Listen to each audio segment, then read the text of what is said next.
Hey guys, welcome back to the channel. So today we're actually going to be working on the Firebird. If you didn't see the review for this car, I basically do a full review on it. I'll leave a link to it, up in the channel right now. And one of the problems that I actually talk about in the review for this car is that the speedometer isn't working. So basically today we actually have this little speedometer adapter kit from Carr Performance Transmissions out in California. This is actually my dad's car. So basically what my dad had to do is he had to kind of pull up a GPS on his phone, kind of go cruise at 50 miles per hour according to the GPS on his phone, and then kind of see where the actual speedometer gauge, the current speedometer gauge, is at on his car. So right now, when this car is actually doing 50 miles per hour, it says that it's doing like 66 to 67. So basically he called up Carr Transmissions in California. They ask you specifically what your car says that it's doing when it's going 50 miles per hour. So since his is 17 miles per hour over, pretty much, it's basically this custom adapter specific to this vehicle. This part pretty much, I would have to say, works with most cable Speedos. Now if your car does have a digital Speedo, it probably doesn't even have this problem, but yeah, you pretty much just contact the company. Now the actual company is called California Performance Transmission. I believe Carr is kind of just the guy who's the owner and founder of it. But yeah, we're just gonna start up the Firebird. I'm gonna get a little clip of us cruising. I don't think we're gonna cruise at 50 miles per hour, but I'll kind of show you how off the Speedo is. We're gonna go for a little drive with it, and then we're gonna bring it back here, get it back up on jack stands, and just do the fix. It should be a very simple process, but actually getting to it, we're gonna actually have to access the transmission. So getting to it is probably going to be a pain, but the actual process should be a breeze. All right, so before we head out, I just want to get a little start up of the Firebird.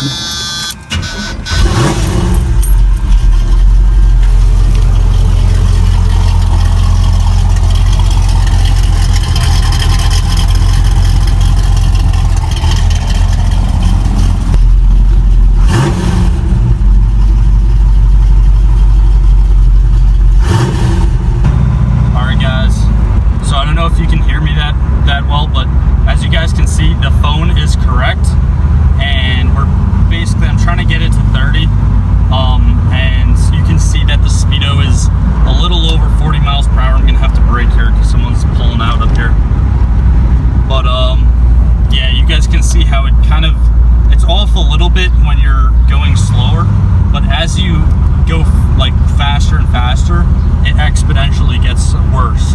So that problem's going to be fixed, and basically I'm just going to cut back to us pulling it in the driveway and getting it up on the jack stands, and then again the installation should be pretty easy. And then I'll include a clip of us driving it after the fact and seeing the difference, just showing you guys the difference. Alright guys, so now we're actually back from the little test drive to show you guys the current problem with it.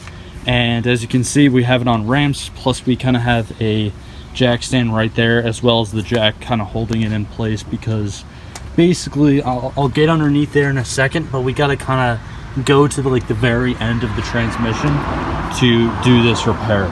So that being said, it's a really awkward and kind of tough place to get to, but you need the car very high up, and it should literally unscrew by hand. And then we're basically just gonna, I'll show you guys, we're just gonna put the adapter in on the one side and the the Speedo cable on the other side, and it should work perfect.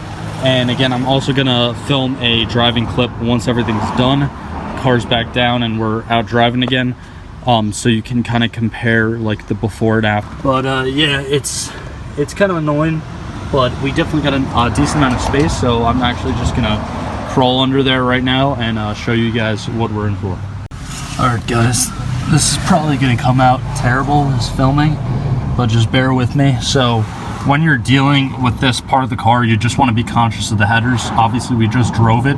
It's been like, you know, 30 to 40 minutes since we drove it, but I guarantee you they're still hot. I can actually feel the heat from them. Well, this isn't the actual headers, but it's just, headers are right over there. It's just an exhaust pipe, if you want to be technical. But basically the piece that we're taking out is right in here. I don't know if you guys can see it, but that's the actual Speedo cable that goes into the transmission. Now I actually can loosen it by hand. I'm not going to do that yet. I'm going to do that off camera because it's going to require both hands. And here's the adapter again. So basically we're going to take that part off. This side with the gold part, I guess, on it is going to go on the transmission, and then this part is going to connect to the Speedo cable. And I just wanted to get, again, another shot of the cable that we're taking out. It goes right, it's this one. I know I just filmed this, but I did just want to get some light in here so you guys can actually see it again before I just take it out real quick. Now again, the part with the gold piece actually goes into the transmission, and the other half of the adapter actually connects to this connection that we're going to be screwing off the transmission. Again, it's very awkward when working underneath your car, so another good tip is make sure you have cardboard with you. And yeah, just try to be safe. Don't you know, don't use Harbor Freight jack stands. That's all I got to say. Alright guys, so now the piece is actually in, and as you can see, it basically just fits right on, and most of it is hand tightening, but it is, again, it's annoying because you're underneath the car. It's like very awkward, but you do kind of want to lock it down with, like, kind of just snug it down with like channel lock pliers and, you know, an adjustable wrench just to make sure everything's good. And also there's like a little square piece inside the actual adapter unit, and it won't go on if it's not on correctly, but it is just something that you do want to kind of be careful of when you're putting this on, because if it's not on correctly, it's not going to work. So yeah, that being said, we are going to just go out for a drive and test it out right now.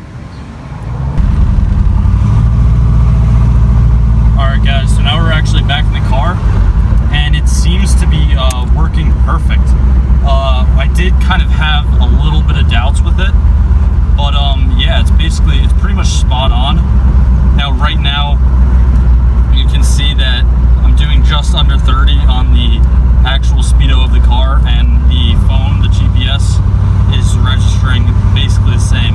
Now if I accelerate a little bit, obviously the GPS is going to be a little delayed, but you guys can see that the GPS does, you know, come back right to, you know, register equal with the actual speedo of the car. So yeah, I'm trying to kind of do my best to film while driving, so I apologize if it's not super clear for you guys. But yeah, I did kind of have my doubts of it at first, because again, nothing is really plug and play. Some things are. This is one of them, so that is a very good thing. But yeah, definitely leave a comment down below what you guys think of this specific, you know, part. If you guys were impressed with it at all, or would consider buying it for your own cars, or if you guys actually have this problem, let me know, and let me know if this video was informative. If you stuck to the end of this video, definitely be sure to leave a like on the video. Definitely be sure to subscribe to my channel, and be sure to share my channel